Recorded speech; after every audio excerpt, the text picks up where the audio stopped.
Namaste, Namaste. and welcome to all of you for our continuing series in Savitri entitled Savitri is the Message. Today we are on Canto 14 of Book 2, The World Soul. And I have to read a few minutes. A covert answer to his seeking came.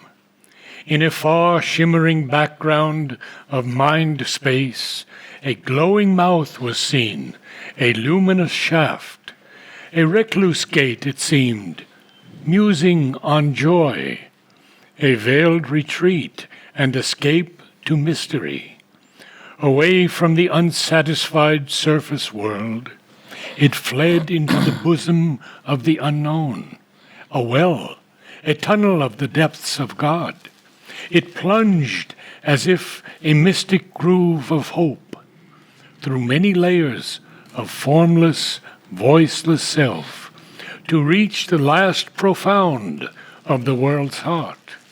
And from that heart there surged a wordless call, pleading with some still impenetrable mind, voicing some passionate unseen desire, as if a beckoning finger of secrecy, outstretched into a crystal mood of air, pointing at him from some near hidden depth, as if a message from the world's deep soul, an intimation of a lurking joy that flowed out from a cup of brooding bliss, there shimmered, stealing out into the mind, a mute and quivering ecstasy of light, a passion and delicacy of roseate fire.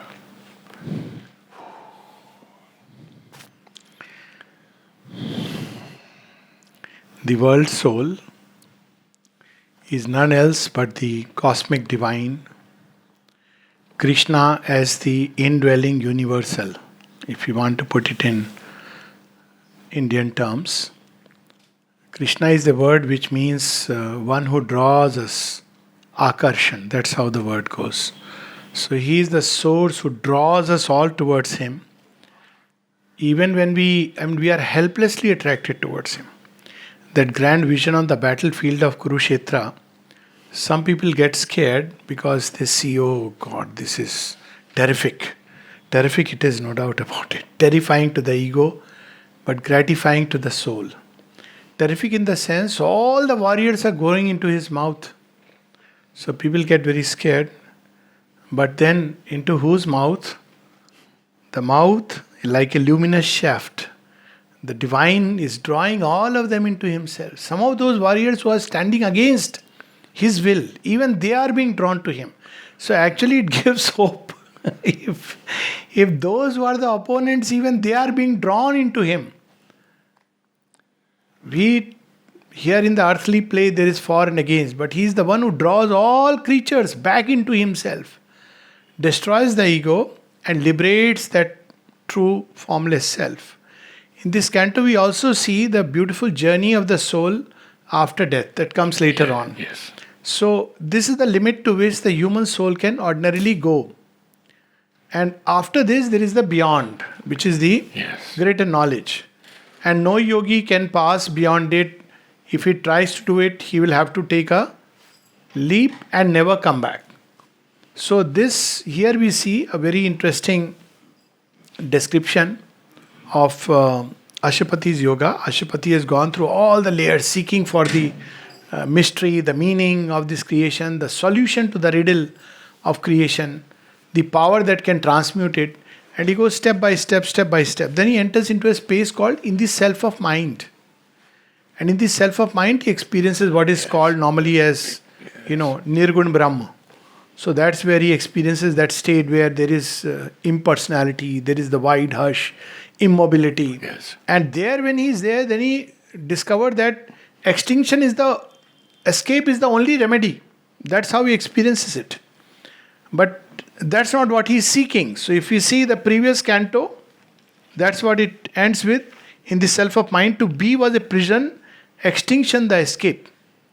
But that's not what he is seeking. So the next canto start with a covert answer to his seeking came. He is seeking something else. He is not seeking an escape from earthly life. So where is that power which can redeem earth? So to his persistent seeking, there is an answer. But what a beautiful adjective Sri Aurobindo says. Covert answer. A covert answer, yes. So very often we say, how do we know that the divine has called us? They would ask Sri Aurobindo. So, sometimes semi-humorously, in a humorous vein, like people often say, when mother calls me, then I will come. So, once it so happened that, in Delhi I was there. So I told my friend, you mean you will get a ticket, right? Booking done. Strangely, this fellow actually ended up getting a ticket. And whose ticket? My own ticket, because my leave was cancelled. So it was. So I said, you want to go to Pondicherry? He said, yes. So I said, see, the call has come literally with the ticket. Only thing is that you are not me, you are impersonating me. Those were days when it didn't matter. So going to the divine, everything is allowed. If you want to go, you can go. He actually ended up reaching this place. But call doesn't come like that. It's not like when mother calls me. How do we know that the call is not there? Being drawn towards her, having that urge to go to her, is itself a calling. And this calling, the sign that we are being called is that there will be a joy. That's how there is a whole description. When we are nearing the divine's house, how do we experience life? How do we know that we are closing in on the home of the divine, which is our own spiritual home? That's how it is described toward the later part, that as if one neared one's own spiritual home. So what happens when you come home? You are filled with joy, anticipation, and expectation. Those are the things that one experiences. And these are the messages that one begins to receive. Two little stories about it. Once one lady, she came to Pondicherry and she would feel very sleepy. So she just won't go, even for the balcony darshan she won't go. And she would feel so terribly sleepy. So she sent a message through her friend to mother that, I come here, I want to come here, but I feel so sleepy, I am sleeping all the time, I can't even come for the balcony darshan. So mother sent her a reply, tell her when daughters come to mother's house, they come to rest. And this is the answer. So this call which comes in strange ways to human being. This is about his seeking has led him there. And if we persist in the seeking, but he goes through all the things. It's not like you sought God and God suddenly one day. We have those stories, unfortunately, of Dhanna Jat. He's sitting with a stick in hand that I'll beat you up if you don't eat food. No, that's not the way to approach God. It's a long journey. Ashupati goes through the physical worlds, vital worlds. There are worlds where he feels this is it, but he realizes that no, it's just a bubble. He continues. Then he goes through the dark night, descent into night, but he persists in his seeking. That's the beauty. Even when he experiences a wide, impersonal self, he still persists in his seeking. A time comes when there is a covert answer to his seeking. And that's what we see described here. A covert answer to his seeking came in a far, shimmering background of mind space. He has reached that point in the self of mind, and is there something beyond? Most yogins would come there and say, we seek freedom and we have found it. We found it, yes. And Sri Aurobindo says in one of his aphorisms that they told me that, beyond the sagun, the personal, there is the impersonal. And I went there, the impersonal of the Advaitin. And then I discovered Krishna's infinite personality, which is beyond the impersonal. That's how he says that I discovered it, beyond the personal and the impersonal. So that's where he has come, because that's where the key lies to go beyond the cosmic. Is the not in, actually we have been reading about it in the Upanishadic sense. He is the not who draws all the things from the transcendent and then transmits. So this is the overmind, if you want to put it in that category. And the Godhead, who you have to pass through him if you want to go beyond. We have so many stories of Aurovilians and how they came to Auroville. Yes. It's incredible stories. One fellow has to bring a machine part, and he comes and gives it, and suddenly he never leaves Auroville. Another was on a broken bus, and they land in Auroville, and he stays forever, 50 years and more. And how people came. Amal Kiran Yes. saw it in a shoe wrap, but newspaper that's the wrapping. part of the story everybody knows. But this is the aftermath of the story, because his father would not let him come until he gets married. So there was another lady who also wanted to come, Alok Pandey. Heard about her? They married just to come to Pondicherry. And they took a route via Kolkata. Because if they tell to the father that we are going to Pondicherry, no, Pondicherry was known that, it was known that people who come here, some magic is done, they don't feel like going back. So they took a ticket to Calcutta. From Calcutta, they came to Chennai. And then when the parents asked, where are you? No, we thought we have some time, we might as well go to Chennai, Madras. So, okay, Madras. Then after some day, they are here in Pondicherry. Where are you? Well, we thought that we have come so far, why don't we... Pondicherry is nearby, so we have come to Pondicherry. So how does this call come? The fact that we are nearing the divine, this sense that this is my true home. I know one lady who had, malignant disseminated cancer, and she had few more months to live. And she came for the first time. She came in contact, seeing picture of mother in my room. So she says, I don't know. When she came back, she says, I don't know why I cried and cried and cried. It felt I have come to my home.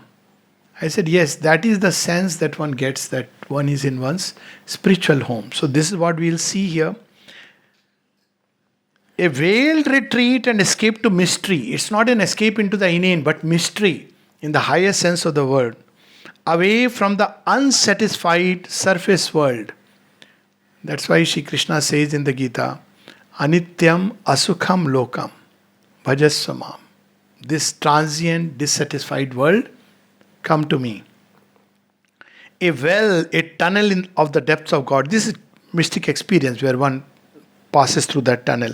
It plunged as if a mystic groove of hope through many layers of formless, voiceless self, to reach the last profound of the world's heart.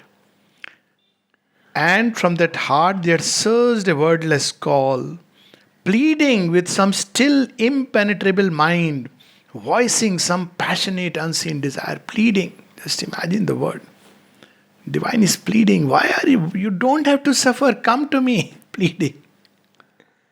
And this call is there in every human heart. At one place in Savitri, Sri Aurobindo says, my call is there in men and things, but we are so much lost in the surface noise.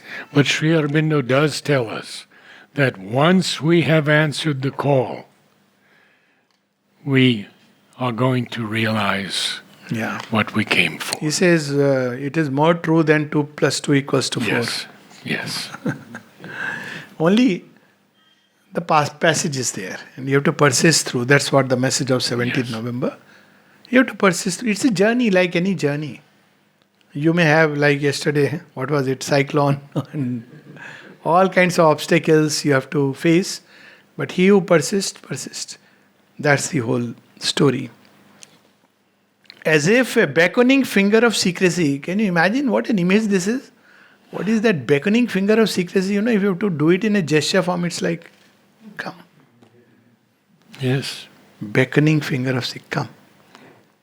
So beautiful. Some secret finger is just gently calling you. That gesture. Divine is doing that gesture. Ajao.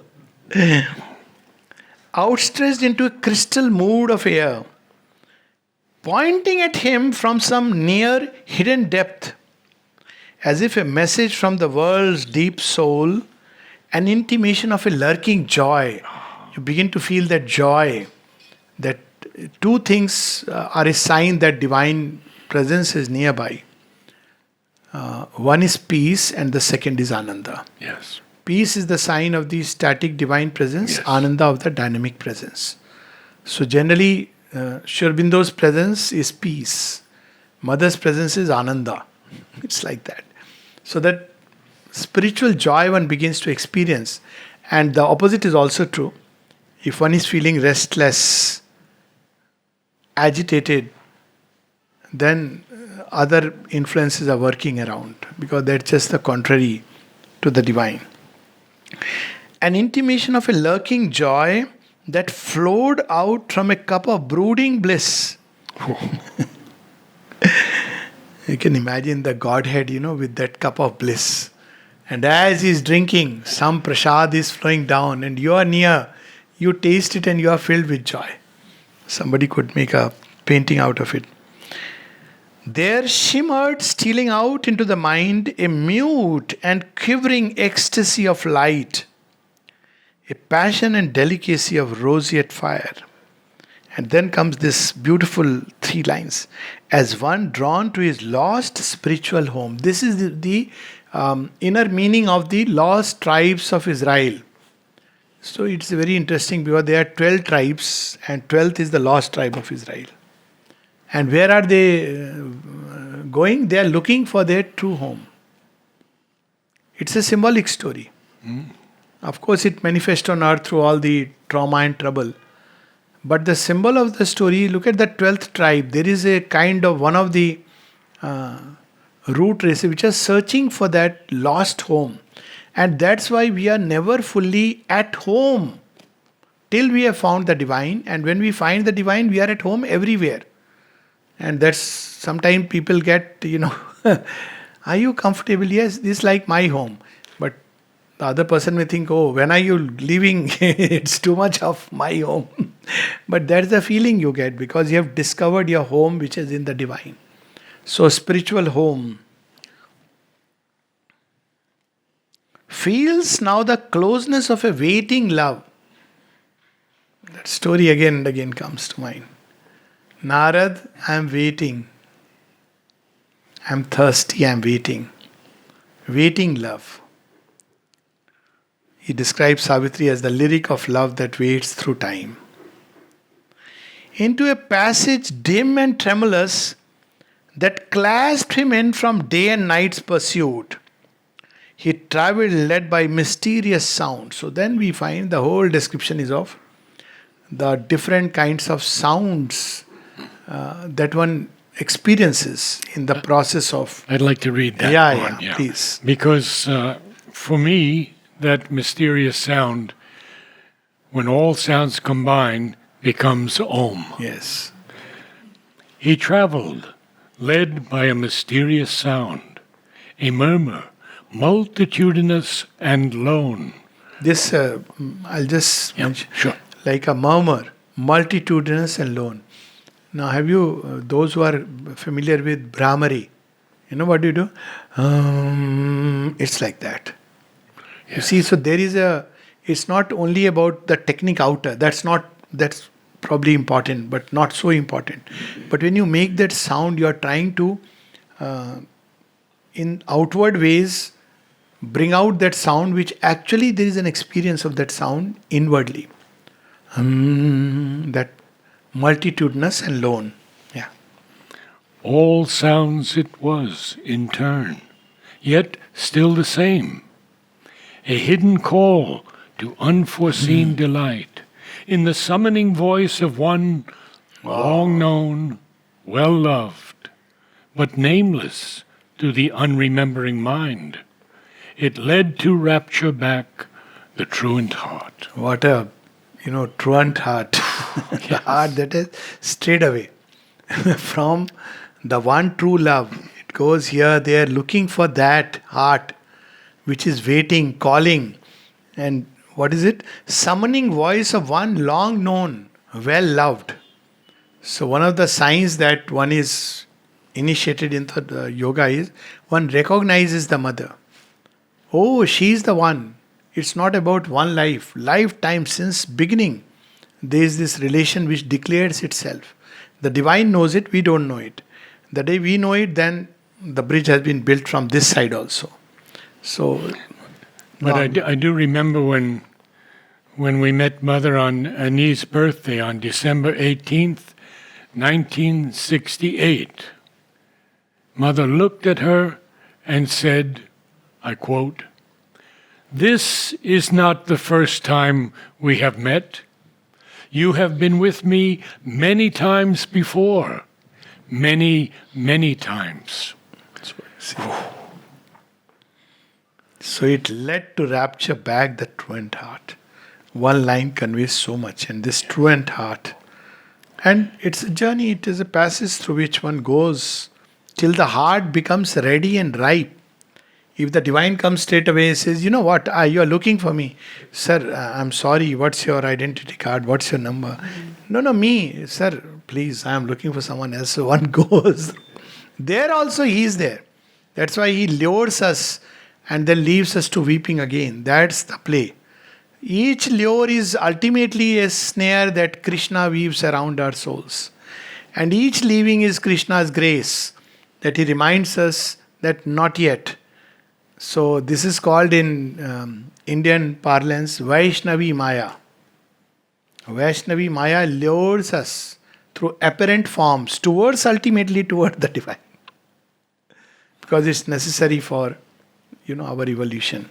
Many people who wanted to come to the ashram, Mother would tell them to wait. My dear friend Aurobindo Basu was ready to come from England, and Sri Aurobindo wrote to him and he said, "I've spoken with Mother, and we think you should get a little more world experience." They kept him out for 16 years. Yes. 16 years.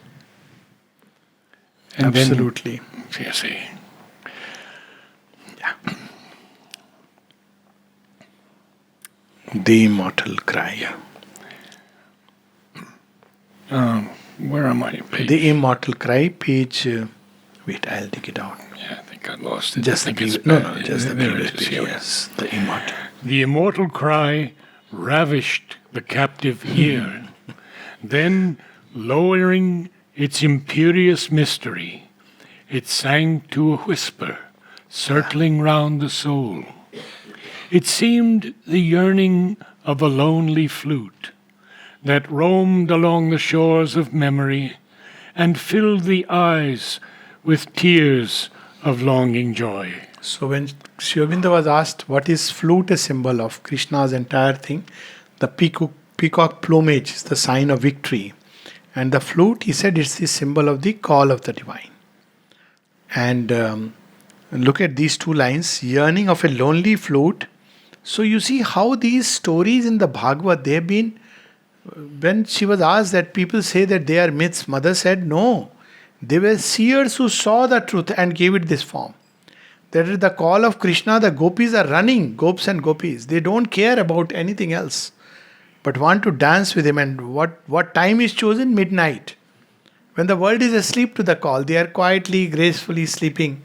That's the time the one who is destined, whose time has come, hears the call and he takes the leap. And then this third line, and fill the eyes with tears of longing joy. These are the psychic tears. Yes. Which come automatically because that love, that joy overwhelms and it comes out through the tears of longing joy. These tears wash away, let me add, many kalush of God knows what lives. Much darkness they wash away. And if we offer these tears at the feet of the divine, they turn into pearls. They are part of the great spiritual experience. If you read Narada's Bhakti Sutra, this is one of the great experiences of spiritual life. People, at one place, Sri Aurobindo has used the word, weeping is a sign of weakness. So people thought that these tears are a sign of weakness. I must clarify this. No, these tears are not sign of weakness. Sign of weakness is a different kind of weeping, where people begin to weep, oh Amma, and they start crying, That's a sign of weakness. Yes. We are not able to contain. But these tears which well up from the depths of the soul, they are different tears altogether. And now we get into this period where Sri Aurobindo is going to tell us about this sound.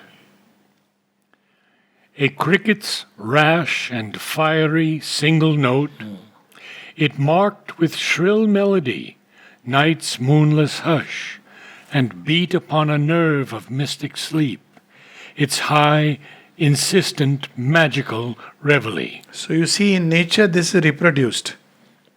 Actually, you will hear the cricket sound if you go to Jorhat forest, I remember. At night, you will suddenly hear this sound all around in that jungle forest kind of area. Like a note which is insistent. There are many of them, but the note is one, and you hear it. And they do it with their legs. Yes. So I hope I used to hear the cricket sound. Now I don't know whether it was a spiritual experience going on.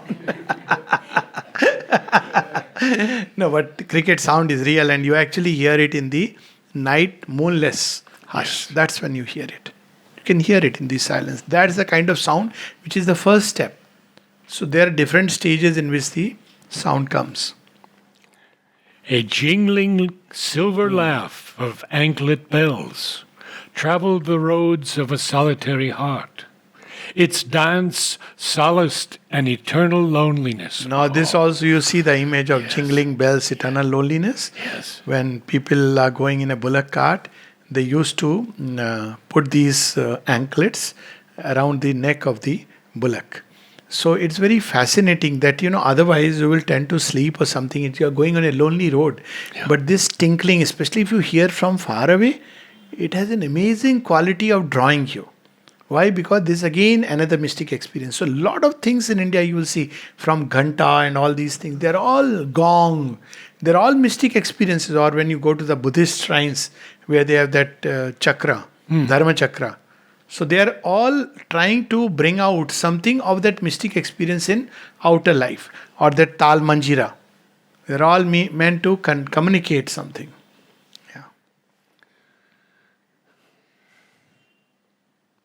And that line of its dance, the dance of those silver bells, solaced an eternal loneliness. An old forgotten sweetness sobbing came. And this eternal loneliness is in the sense that truth of life is, as they say that, they say means it is two things one should always remember, complementary truths, paradoxical truth. One is that one is always alone. We should not be in the illusion that somebody is with me, somebody is mine. This is one of the biggest illusions. And I have seen this when something happens, when you are in a crisis, who comes to help you? Not people whom you have thought about, but someone, probably a passerby. So on one side, there is the eternal loneliness. On the other side, the whole world belongs to us. And the two truths are reconciled in the fact of the one divine who is in all. So that's how the reconciliation comes. In between, there are families and relatives. Okay. No, they don't allow us to experience this eternal loneliness, especially when they are very good. If they so, okay. Or from a far, harmonious distance heard the tinkling pace of a long caravan. It seemed at times, or a vast forest's hymn, the solemn reminder of a temple gong, a bee croon honey drunk in summer isles, ardent with ecstasy in a slumberous noon, or the far anthem of a pilgrim's sea.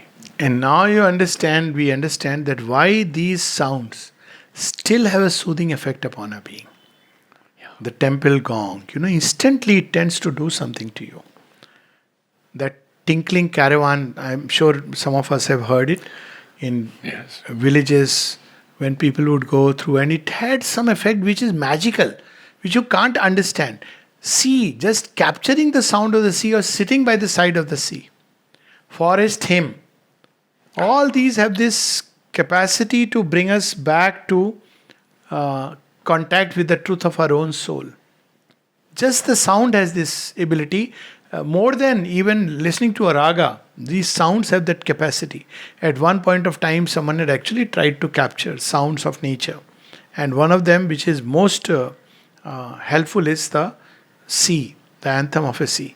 Just hear the sea sounds at night, sitting in the guest house or wherever you are. I mean, it's amazing. Just that waves rising and coming. Don't sit for too long because the beach has a closing time and people will think you are crazy. Anyways, being in Pondicherry, one is half crazy. You are trying something which people have not even conceived. So, but it's Now, beautiful. But Sri Aurobindo hyphenates these two words, a bee croon, honey drunk.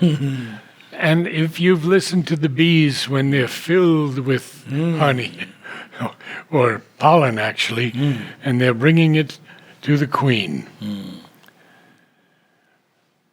And incense floated in the quivering air. So you have all the senses begin to experience the subtle realms, subtle truths. These senses are gross senses. With these we can't experience it. But because of the pressure of yoga and these drawings to this, we begin to come out of this gross cage and the subtle senses become aware. So hearing, ears, nose, taste, touch, all of them begin to transmute. One will smell those perfumes, incense, all these experiences come.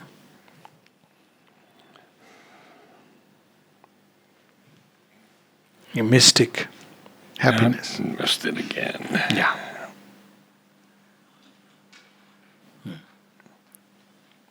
No. Yeah. That's it. Good. A mystic happiness trembled in the breast, as if the invisible beloved had come, assuming the sudden loveliness of a face, Ah, these wonderful lines. and close, glad hands could seize his fugitive feet, and the world change with the beauty of a smile. This is the whole story of Radha's anklet. So seize his fugitive feet because they are. God is a busy bee, busy guy. So you can't just tell him, okay, wait, let me see. Just jump on his feet. Don't wait. He is ever busy too. The busiest being in creation, and yet he has eternity before him. So you feel that urge to catch his fugitive feet. There are such wonderful descriptions of feet of the divine. One of them is Preeti Das Gupta, who describes mother's feet, Preeti Di, in her book Moments Eternal, hands and feet. She said they were so soft, like as if rose petals. He said you couldn't imagine they were so soft. And same with Sri Aurobindo's feet. Champaklalji describes so soft feet, despite all these 8 hours of walking and all. I mean, it's not like he was sitting all these and yet so soft. So they are the feet of the divine. If you go through Savitri, now that we have internet and all these useful things, just type in one day feet. You will see these lines that you'll never forget. To heal with her feet the aching throb of love, and to break the seals on the dim soul of man. Or, he says, when Satyavan says, but now the gold link comes to me with thy feet. Oh, there are so many marvelous lines. On smile also. There is a whole Yes. conversation of the mother. Yes. She says, every time I go to Sri Aurobindo, this is late 60s. She is carrying the cosmic problems. So he just smiles and says, be simple, be simple. And then it's a whole long passage, and then it says, be simple. The Lord is looking into everything. Just smile. He just smiles. Just smiles. That smile is the smile of omnipotence. Who can smile carrying the burden of the world? Only the one who knows the whole thing inside out and has the power to change everything. Yes. He can smile. So it is that smile. Into a wonderful, bodiless realm he came. Because we are entering into the zone of the formless, at the borders of the formless and the form. The home of a passion without name or voice, a depth he felt, answering to every height, a nook was found that could embrace all worlds, a point that was the conscious knot of space, an hour eternal in the heart of time. So, this is the point, the world soul, the cosmic being, from where space and time emerge, the conscious knot, just like we were talking about the individuals having knots, the centers. So, there is the cosmic center. So, beyond it, it is infinity and eternity. There is no space time. So, it is He who, from whom it comes out and becomes space and time. And that's where the World Mother will come in. That's toward the end of this canto we see the World Mother, whose steps create time and whose vision creates space. So that's how space and time are born, and then the play within that being. And now there is a beautiful description. We must read this since we are at this. Yes. And here there is something very interesting, because people associate being with form. So they often say that God is formless, how can He be a being? This is, even when we think of ourselves as I, it is not about a form. It's a state where we say I, which is like a formless essence. If we are conscious of ourself, it is a being. Form is a later aspect. So here we'll see the being. He can assume a form. He does assume a form. But even if he doesn't assume a form, there still can be a being. A presence which is spread around everywhere. We'll read this. A being lived. The silent soul of all the world. First line. The silent soul of all the world was there. A being lived, a presence and a power, a single person who was himself and all, and cherished nature's sweet and dangerous throbs, transfigured into beats divine and pure. So that's what we see in that Vishwarup Darshan of Krishna. Cherished nature's sweet and dangerous throbs. But when they enter into his consciousness, they all get transmuted. Automatically they get transmuted. That's the effect of that consciousness into beats divine and pure. Here we see their distorted version, and that is the whole cosmic play, because the moment creation begins out of the cosmic being, you have these two aspects of the cosmic spirit. One is the cosmic truth and the other is cosmic ignorance. So cosmic truth is always behind. But the cosmic ignorance is allowed because that's how the development takes place. Like the womb, the dark womb of things. But always there is behind the cosmic truth. So we can conceive it like the womb inside, which is dark, and the baby is there. Everything is happening mechanically. It is not even aware of what's happening. That state of ignorance. Frightening darkness, of which the baby also doesn't know that it's so frightening. That is the condition of a lot of humanity, which is very comfortable inside the womb of darkness. And then outside is the mother who knows this womb.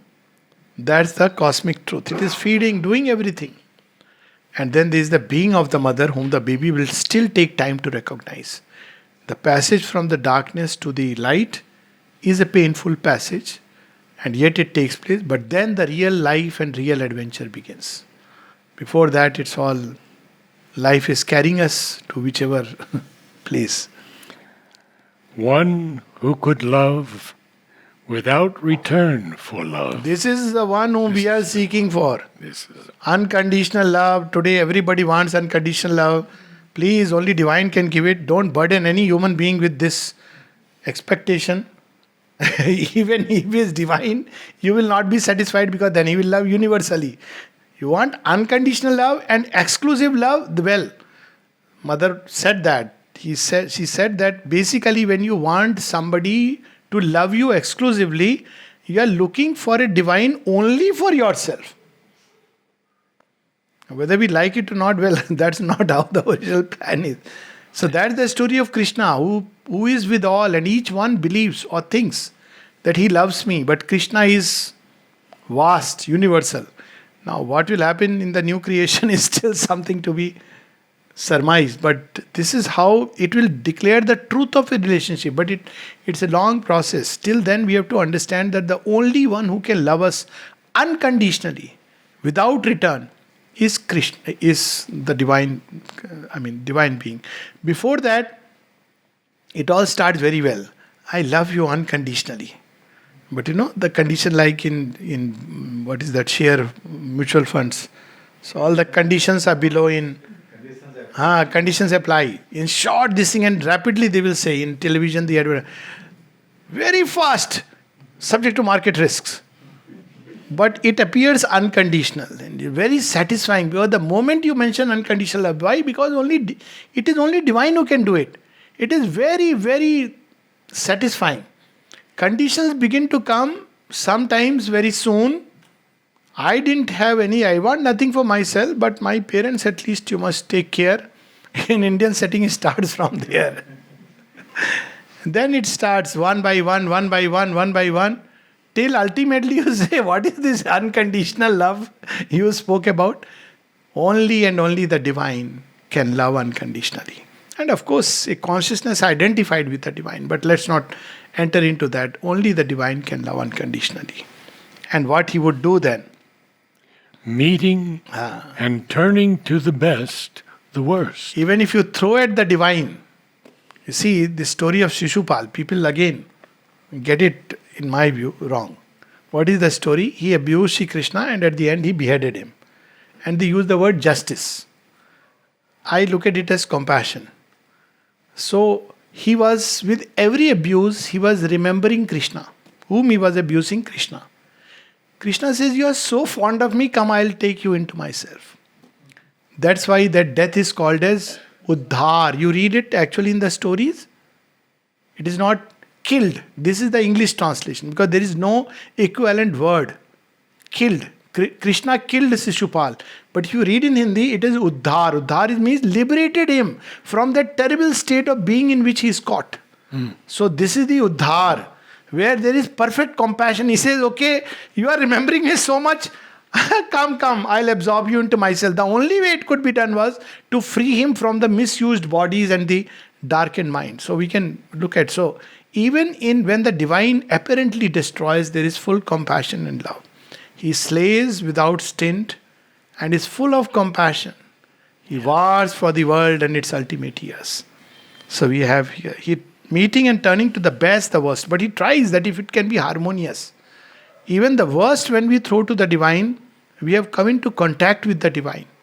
And slowly he'll begin to change. Not that this is a path to follow. But all the Rakshasas and Asuras who came in contact with the divine, the worst they could give to the divine, revolt, anger. What did the divine do at the end? He came and absorbed them back into himself. What the yogis try. Of course, this is a denuded way of going back, not the way of perfection. But that's the action of the divine consciousness. Punishment would have been that he would have, sent them to some hell. He doesn't do that. In Indian lore, he just says, come back to me. That's your solution. Yes. It healed. It healed the bitter cruelties of earth, transforming all experience to delight. Whenever we experience pain, cruelty, the best remedy is to go to the feet of the divine, cling to him, tell him this is my experience. And it's a matter of everyday experience and hundreds of experiences. That what does he do? He transforms it into delight. You'll come out feeling joy, even gratitude that you let me pass through this. If this is the end, that you brought me near to you, then it was all worthwhile. Transforming all experience to delight. Intervening in these sorrowful paths of birth, it rocked the cradle of the cosmic child. Remember Krishna, baby Krishna, yes, rocking the cradle? This is the symbol. And stilled all weeping with its hand of joy.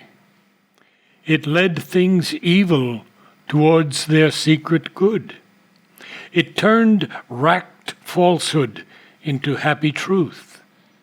Its power was to reveal divinity. In every activity, even the most distorted, even complete falsehood, deep inside, if you dig deep, not advisable to dig deep, but if you go inside, there is some kind of truth which is supporting this. Mother describes it. And what does the divine do? It just removes those coats. It can be very painful because we love that falsehood, our false image. So Mother says people have this idea when you surrender to the divine, you will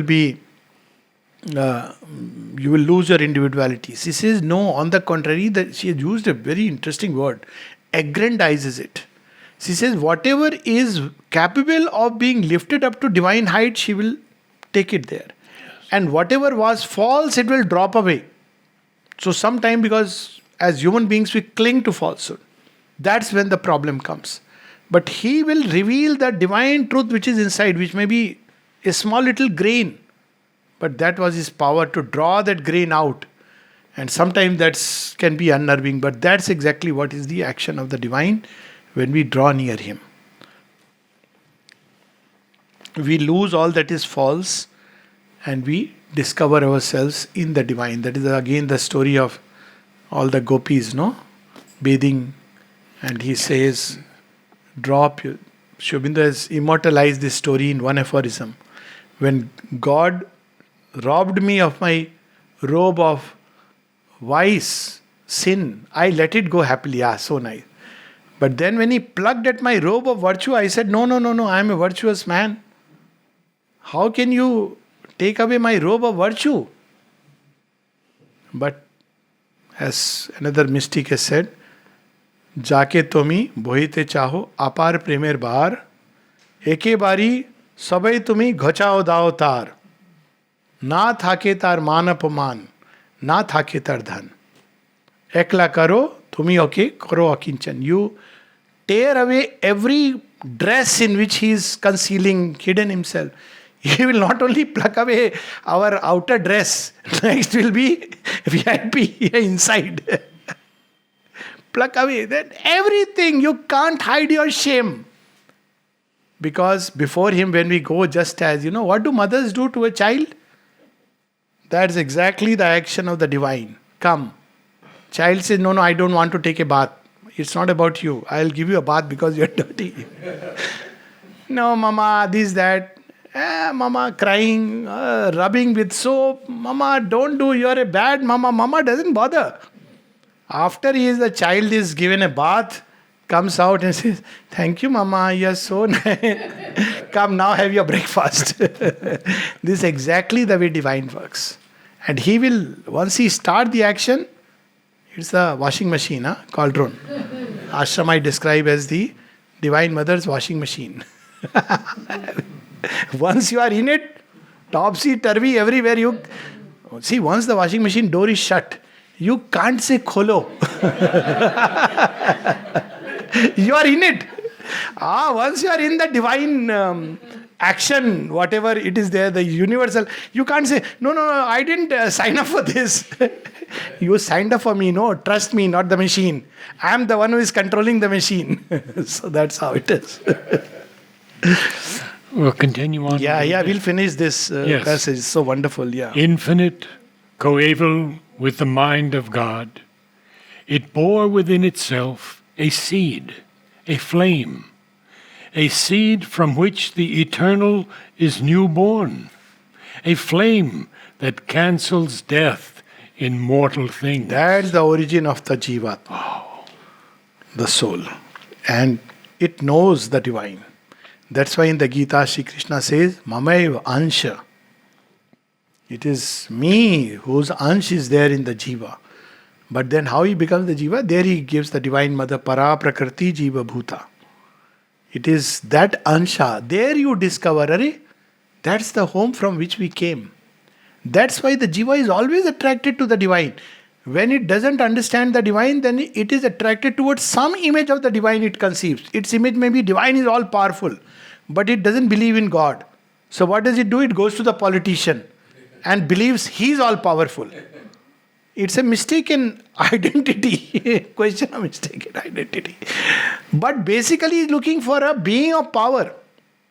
He's looking for a being of knowledge. So he believes that if he goes to Harvard University and discusses with a professor, he will get the knowledge. Till he discovered that this fellow is as ignorant as, probably more ignorant. So this is how the whole process is. We are still seeking the divine even in our ignorance. All grew to all, kindred and self and near. The intimacy of God was everywhere. No veil was felt, no brute barrier inert. Distance could not divide, time could not change. This is the true family we discover, the divine spiritual family. And I often give this example randomly anywhere. For instance, all of us are seated. What connects us and makes us feel so close and one? Connected in this. Step out and start. Acha, kaun se state se hai tu? Where are you coming from? Oh, you speak that language. Oh, we also eat this food. See the divisions that will start. But when you are in that ground, that matrix, there is such a joyous harmony. But the moment you go into the external world, color, gender, race, language, all the barriers that the mind has erected, they will step in. Yes. So all grew all to kindred. All grew to all kindred and self and near. The inner nearness, the true family. A fire of passion burned in spirit depths. A constant touch of sweetness linked all hearts. The throb of one adoration's single bliss in a rapt ether of undying love. And this sweetness remains, Time could not divide. You could be separated for a long time at long distance. But every time you meet, there is such a joy because the linkage is that golden chain through which we are all connected. Yes. An inner happiness abode in all. A sense of universal harmonies. A measureless, secure eternity of truth and beauty and good and joy made one. So we have heard about Satyam, Shivam, Sundaram. Sri Aurobindo has added Anandam. See? Truth Yes. and beauty. Satyam, Sundaram. Good, Shivam. And joy. And along with that there is harmony. So this is the basis of harmony. True harmony is always in the divine and the door is through the psychic being. There is no other way. Outwardly we may try it, adjustment, accommodation, but it's only when we learn to love people from the soul depths can harmony come. Otherwise there will be some reason or the other for division, for what humanity is in, we all know. So it is in the soul depths when we connect one in the divine consciousness that the harmony will come. And what will come along with that? It's a package. The divine also gives a package. World is a package. You want success, fame, money. Go to God and ask all this. Okay, I'll give you. So, thank you so much. You are so nice. Shrine where your mannat is getting fulfilled. Whatever you wished is getting fulfilled. And while we are running, he says, wait, it's a package. No, I have got what I wanted. So after some time, you will get the package. Package is along with that sorrow, suffering, which is a grace. Otherwise, one will be lost in it. The package, the deal is that when you get these things, which are very pleasurable, they will stop us from progress. So he has, along with that every pleasure, every worldly joy is written below. Buy 2 sorrows free. One doesn't know that somebody else is following, begun to chase. As soon as you have bought that little pleasure, he has begun to chase. But divine is also a package. You may think that you have apparently left everything which you could think about. It's not that you are consciously leaving. It's a natural process. Who would eat gud ka mithai after tasting, Rajbhog? So, but then what happens is, you thought that, from here you could get this, from here you could, but then you get all that you could ever need and much more. That's Sri Aurobindo's letter. The divine gives himself to those who give themselves to the divine. He doesn't compel us. For them, the beauty, the ananda, everything, it's a package. So people who say, oh, divine, bare reality, and then you have left behind, people don't know that actually it's not a renunciation, because what you are going to sign up, that deal, is much more than all is too little that the world can give. This is how the next book starts. All is too little that the world can give. He is the source. So there you get truth, you get beauty, good, and joy. Delight. The real good for us. And Last two lines. Yeah. Here was the welling core of finite life. A formless spirit became the soul of form. So this is where we have the meeting point of the formless and the form. So from here, the finite life, the finite souls, individual souls, which have a form. That's how it all starts. So wonderful. Wonderful. Yeah. Thank you. Thank you. Namaste. Namaste.